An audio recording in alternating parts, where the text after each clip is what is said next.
Hey guys, what's going on? A lot of you are back in business now after all this COVID shenanigans. And Doug and I are going to talk to you today on today's episode about how to make this year the best year ever and how to bounce back like a boss. Let's do it. Salon owners are some of the most amazing people on planet Earth. The only problem is sometimes their hearts are so big and they give so much of themselves to their staff and guests that it creates unintended consequences. Our goal is to change the industry by elevating the way the rest of the world sees salons, spas, and barbershops and give it the credibility that it truly deserves. This is the Salon Owner Evo Revo Show. What's up, high performance family? It is Jason and Doug. What's up, Doug? How's it going? Dude, always a good day. Glad to be on with you today. For those of you guys that are hanging out with us, do me a favor, type in the chat where you are on from. What city, what state, what country. Do me a favor, let us know in the chat where you are I'm dying. Where you are tuning in from. Do you like that? Gotta love when you intro choke. That's a good day. Do me a favor, type in the chat. Where are you on from? Because today we're going to talk about how do you bounce back like a boss. Doug, we've been seeing it all over inside the High Performance Salon Academy, right? Every single time we turn around, we're like, hey, I've only been open for 2 weeks of May, and I've already had the best May I've ever had, and we were only open 2 weeks. Like, we've been seeing stuff like that. What have you been seeing from clients inside the High Performance Salon Academy you've been hearing about? What have you been seeing nonstop? Yeah, I mean, it's the best ofs. I mean, it's the screen roll for best ofs, best of days, best of RTS. Best ever RTS. Yeah, it's best month we've ever had, best week we've ever had.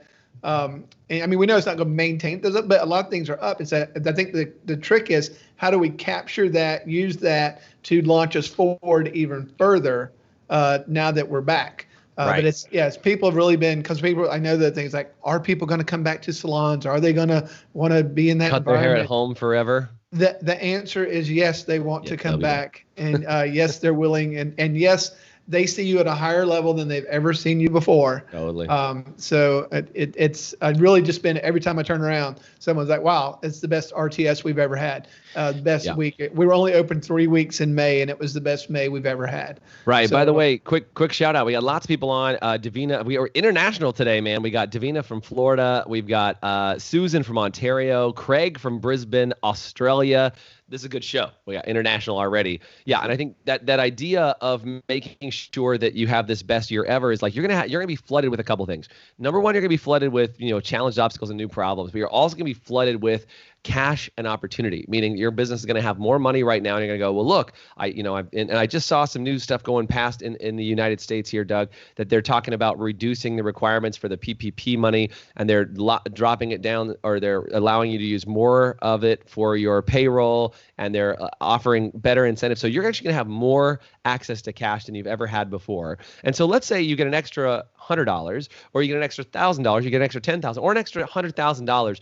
What are you supposed to do with it on today's show? And what we're going to be talking about is what to do with that money. In fact, we're going to talk about the 4 buckets that we want you to help. We want to help you put that in. So here are the 4 buckets in order, real quick. We'll pop them up on the screen so you can see them. Is number 1 of the 4 buckets, you want to talk about what goes in your savings. Okay, so we're going to talk about what goes into your savings, because I know a lot of salon owners, Doug, were completely blindsided by this. Right? Is that they didn't have adequate savings? They were freaking out. Fortunately, the government stepped in and did some things, at least here in the U.S., a little bit in Canada, and some of the other countries they did as well. But for a lot of salons, they had a reality check about their savings account. And we'll go back and talk about each one of these individually. But savings is one. Number 2 is marketing. Marketing is the next big one that we're talking about. How do you make sure that you use your money wisely right now to invest in marketing to get you to make more progress? The other, speaking of invest, is invest in your team. Now is the time to take a really big look at how do you get your team to start returning investment back to you because they are producing at a high level. And the 4th one that we want to talk about today is how do you spend money and put it in investing in yourself? Because, Doug, most people forget to invest in themselves. They're out there. And again, if you have extra money, just being real honest, for a lot of people, when you have extra money, you might spend it. If you've spent stupid money on stupid things before and been like, I should have invested that, do me a favor and say spent it in the chat.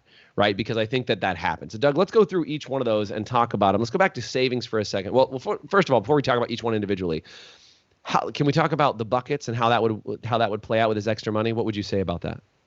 Well, I mean, I think it's important to be aware that, okay, there is this extra money there, whether it's coming from excess government funds that that didn't have to spend all of it on payroll, right, or just the fact that you're doing more business than you've done in a while. So if there's more money living there, you say, wow, I'm making a lot of money, or there's a lot of money there. And then, but if I'm not intentional about what I do with it, then it's just going to go away. And you're going to look back, yeah, that was really good when it was really coming in, but now it's not. And now I'm kind of in the same position I was before. That's the worst thing that could happen. Yeah, we don't want that.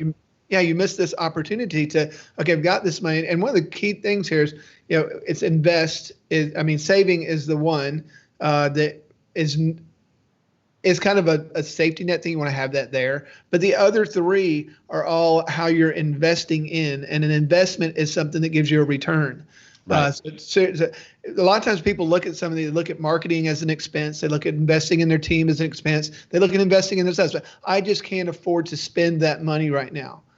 So what I'm saying, you've got the money now. So how are you investing it? And by definition, within a 6-month period of time, that investment should start paying you back and sustaining that. Great point. So it continues to move you forward. But right now, you've got the money to prime the pump. And if you miss it, and then later, 6 months down the road, a year down the road, you're like, well, I'm kind of tight again. It's because you didn't invest when you had the opportunity. I just like with stock right now. Stock market, great place. So money, put a little money in the stock market. It's going to roll. People look back 5 years from now and go, wow, I should have done something. I had extra money and I didn't do. I just spent it instead of investing it. So I think today, to get people real clear on that would be great. Yeah, so think of it this way. And by the way, there's a bunch of different people who teach this bucket analogy, but I think it's really important. So if you look at those 4 buckets, right, we talked about it as in savings, marketing, investing in your team, and investing in self, right? So those 4 things: savings, marketing, investing in a team, investing in yourself. 4 buckets. So if you think about this, you have an extra $100, right? You got to take that $100 and say, okay, where do I want to put that $100 to make sure that I have it later and it did something good for the growth of my salon company? And so just to take you on a quick example is you could take each of that batch of money, take that $100, right? Take $100 and invest $25 into a savings account, $25 into a marketing account, $25 into a team account, and then $25 in a self-development account. Now, I am going to say account because I think you should actually set up 4 bank accounts. Now, most of you guys, at least in the US, you can set up free bank accounts. Just go to your bank and say, hey, what do I need to do to set up some free checking accounts? And you can set up these free bank accounts where you can actually deposit money in each of those accounts every single month. Because let's say at the end of this month, you go, man, I got an extra $1,000. Well, guess what? That means you have $250 you can put in that savings account, $250 that you put into that marketing account, $250 that goes into each of those accounts. Why is that so important? Because if you have a surplus of $100, $1,000, or $10,000, if you just leave it in the main account, Doug, I don't know if you're like me, but like if I see that money in the main account, I might be like, oh, you know what we could really use? We could use some new laptops. We could use some new this. We could use some new that. Maybe I should buy this. Maybe I should. And you get excited and you spend that money because it's not like dog-eared or it's not allocated out to something specifically. Yeah, it wasn't an investment into a need. Sometimes that means like, oh, I've always wanted to get this, and now there's some money there, so I'm going to go get it. Right. So, but in the other ones, you kind of put it out of your sight, and it's labeled specifically. So then mentally, when you go to spend that money, it's like, am I spending it for what that's for? Right. And I think that's such an important detail. If you're guilty of that one, do me a favor and in the chat say guilty. If you're just listening to us while you're driving around, you could just say guilty out loud and blame yourself. That's totally fine. Because I know I'm guilty. I'm like double guilty of that one, right? Is if the money's there, I spend it. I talked about that before. It's like the bank account cowboy. I'm like, there's money in the account. Yeah. And I like spend it like I'm crazy. And so we've really gotten to the place where if I put it in a bank account and label it and know what it's there for, is whether that's a vacation or other things in your personal life or in the business you spend it on these things. Doug, you hit on a really important topic I want to go back to. You hit on a really incredible topic about return on investment for investing in marketing, investing in team, and investing in self. I want to talk about that because, I've taught marketing for almost it's been 12 plus years now, and have been doing marketing since I was about 17 years old because I'm just obsessed and dorky about marketing. I've got marketing books behind me. Like I love marketing, right? The biggest thing that I see what happens with people is they say, well, I don't have a marketing budget. And we're going to talk a little bit about kind of the percents that we use on these things, but let's talk about marketing because I happen to be here, and then we'll talk about savings and how do you budget for it. But sometimes, and again, Doug and I both have marketing backgrounds, and when we used to work in marketing, advertising, and radio and television, all those things, is that they say, look, you can take between 3 to 5% of your gross monthly revenue and recycle that back into marketing and use it. Now that's kind of a general guide. 3 to 5%. Some people say, even I know some companies that spend 10% of their monthly revenue back on marketing. It depends on what your threshold and tolerance is. But I like talking about something called an infinite advertising budget. Infinite advertising budget. What that means is, if I have $100 to spend on marketing, I spend that $100 to make $100 back. Now, if I spend $100 and make $100, guess what I can spend again? That $100 again, and the $100 again, and the $100 again, and the $100 again. So I think for a lot of people, they misunderstand that if you do marketing correctly, you should have an unlimited advertising budget. Now, right now, we're spending a lot of money on advertising, and we're helping grow and showing people what we can do and doing all these things, because every time we spend money, that money gets returned, and you can kind of keep it in a cycle. So the same amount of money that you use every single month should be in a cycle, getting a return on investment or growing what you're doing. So if you spend that $100 and you make $110 every time, well, guess what? Well, now I've made $10. I can spend that 100 and I've kept 10, and then spend it again and make 20, and spend it again, make 30, and spend it again, and make 40. And it amplifies and it grows, which is kind of the same concept, Doug, that we're talking about when you invest in your team and you invest in yourself. Because sometimes people go, well, look, if I'm going to pay a couple $1,000s to go through some coaching, or I'm going to pay a couple $1,000s to, bring in somebody to do a class inside my salon, whether it's in person or digitally, or fly our team to go do something. I think a lot of people view that as an expense, right? Like that happens in salons all the time. Like people tell us, right, for the academy, they're like, oh, well, that's an expense. I don't know if I can afford that expense. I'm like, well, if you look at it as an expense, that's not a good day. But if you look at it like an investment and it returns money to you, it makes a big difference. So how would you help salon owners calculate that return on expense or return on investment for investing in team and investing in self? Well, I think the idea is, how is it going to generate more revenue? So if I get people, the biggest thing is get people out of their own way, whether it's your staff or whether it's yourself. Yeah. But the thing that stops most people is they're unwilling to prime the pump. If you don't, you've got to put. So can we talk about prime the pump? You've mentioned this before, but I want to make sure people understand. If you don't know what priming the pump is, what does priming the pump mean?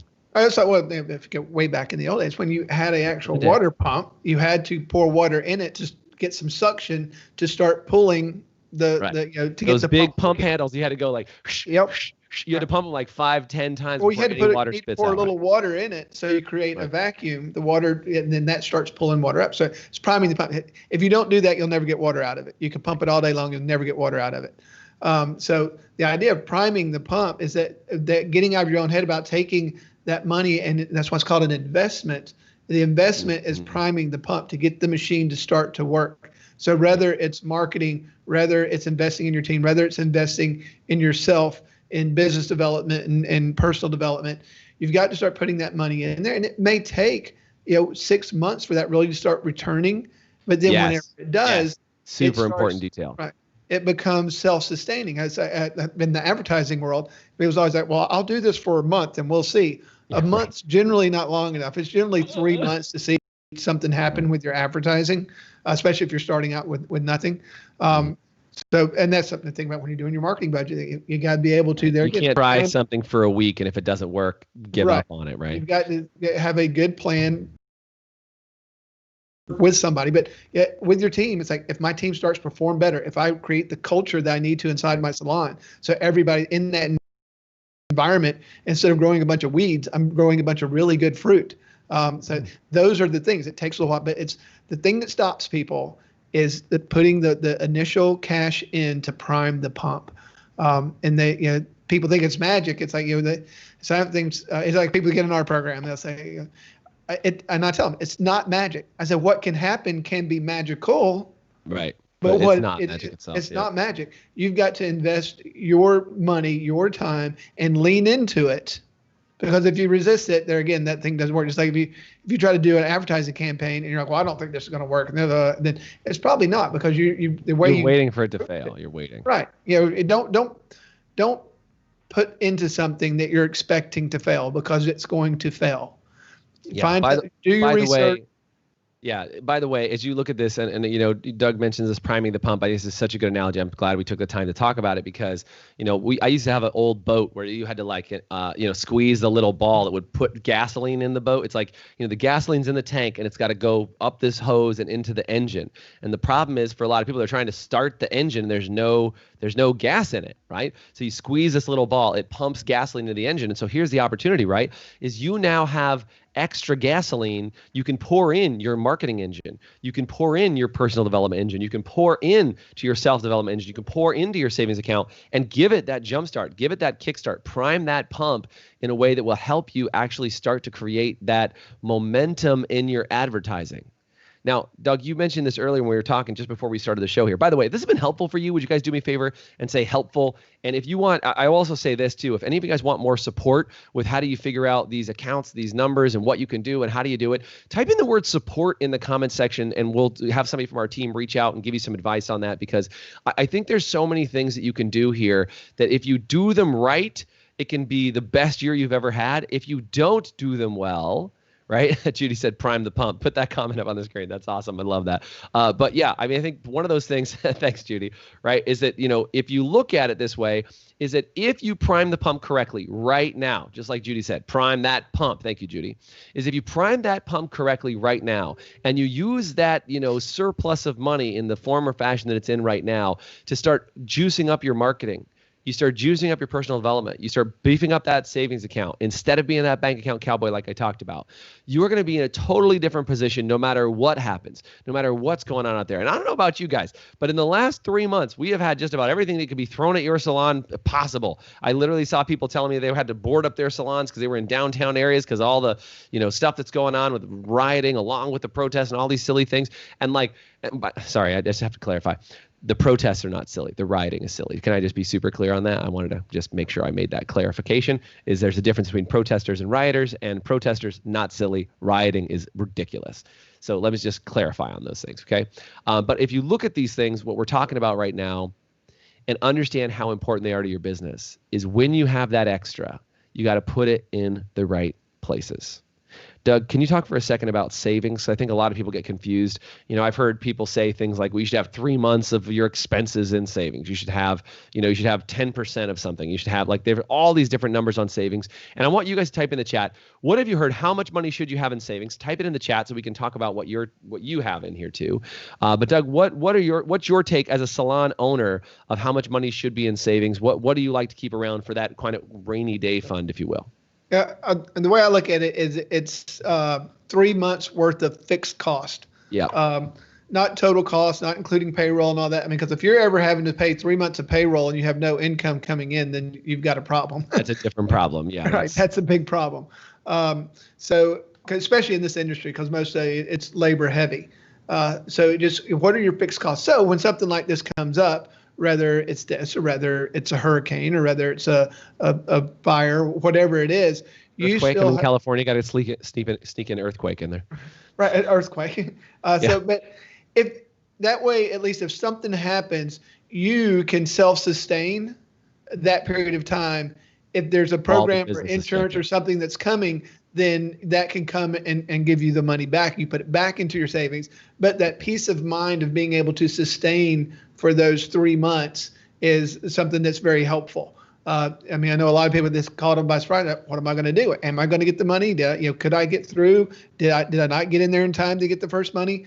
So there was a lot of people that went through a lot of pain because they didn't necessarily have some money there for fixed costs. They couldn't make it to that support window. Right. They got addicted to the cash flow. There's always money coming in, and I'm always spending. As long as that cash flow continues, I stay ahead of the game. Cash flow stops. I'm in trouble. So I think just looking at fixed cost. I want to say this too. I was listening to this the other day. Robert Kiyosaki, who wrote Rich Dad Poor Dad. I do a lot of study and work with him, his team, and he, as well as a couple other people, Bucky Fuller, defined wealth this way: is the number of days you could go without any more income coming in to your life. So think about that for a second. How many days could you go without income coming into your life? So if the salon stopped making income today, how long could you go before the salon would go away? How many days? Could you go 3 months forward? Could you go 5 days forward? Could you go 1 week forward? And I think, Doug, what you said is really important here, talking about the savings, is you said 3 months of fixed expenses. And fixed expenses totally different than all labor expenses, because you're talking about the rent, you're talking about utilities, you're talking about, any subscriptions that you have and just basic business operation, not your entire payroll, right? Because you could have a payroll at 10 grand or 100. It's just like products. You don't need to have 3 months worth of your product budget because if you're not selling any products, then why would you be buying products? So this is one of the things too that I think is super important, and I think a lot of people don't talk about, is you also got to be aware not to put too much money in savings. Yes, that's a good point. You need the savings. The savings needs to be there for its purpose, but don't get all paranoid and start putting all this money in there because it's doing next to nothing in there. It's something that is good for having for its purpose, but you put too much in there, then you're wasting money because excuse me. Now you were joking. See, so that's how that happens. They got you all choked up. But the thing is, that money needs to be working for you. If it's in a savings account, unnecessarily in a savings account, it's not working for you. You need to put it into the other 3 buckets that are investments that have a return on their investment. The only one here that doesn't have a return on the investment is the savings account, but it's a thing that can keep you alive when an unexpected thing happens. Yeah, I'm going to say this too. This is super important. I had a client who was one of our early clients in the High Performance Salon Academy. I'll never forget. I sat down with him and we were talking about his accounts, and he told me he had $450,000 in a savings account just in case. Mm-hmm. And I said, okay, number one, do you know that the banks, some of you guys don't have $450,000 in a savings account. Maybe some of you do. But I said, do you know that the FDIC only insures you, number one, for $250,000? So that's a problem, because if anything ever happens, like they're not going to insure your money, fraud or whatever else that could happen. So that's a problem. And then number two, to your point, Doug, is that money's not in an account actually working for you and making money for you. You're actually losing money because money, if it sits in a savings account, is actually rotting. There's a couple of different investment accounts out there. You can put it in that has a very minimal return on investment, but in 24 hours you can have access to those investment accounts. Those are really, really important, that earn enough money to at least beat inflation and do all these things. So be really tuned in and be really aware. If you're one of those people, and again, I know I have friends like this. My wife is actually like this, where she likes to see the number in our bank account as big as possible. What I like to see is the number in our investment accounts as big as possible. So it's a very big difference. Some people feel security with savings. Some people feel security in investments and things that you have. So be aware, be tuned in, and make sure you use it the right way. By the way, guys, if this has been amazing for you today and you've gotten a lot of value, would you do me a favor, type in value? I'm going to leave you with this last recap and the challenge for today's podcast. Okay, our challenge today is set up 4 bank accounts, one for your savings, one for marketing, one for your investment of the team, and one for your investment in self. And then set up those accounts and start doing it. And then reach out and do something. Find something you can spend on marketing. Find something you can do to invest in your team. Find something you can do to invest in yourself. I know inside our academy, we work for everybody to get their return on investment within the first 90 days they're in it. So it doesn't become an expense, that it becomes an investment that actually makes a return. It makes a huge, huge difference. Everybody's saying value, value, value, value, value, value, value. Amazing. Thank you. So you guys, thank you so much for being on today. It's been our pleasure to be here. Check us out every week on Thursday morning. It's 8:30 Pacific time. What is that on the East Coast? I literally have to count on my fingers. 8:30, 9:30, 10:30, 11:30 East Coast time. 8:30 Pacific, 11:30 East Coast. Check us out every single week right here on the podcast. Doug, thank you so much for being on today. Hope today has been valuable for everyone. Take care, everybody. See ya. Thanks for listening to the Evo Revo podcast. If you liked today's episode, please subscribe, leave us a review, and you can always get more information, including show notes and the video episodes at evorevopodcast.com.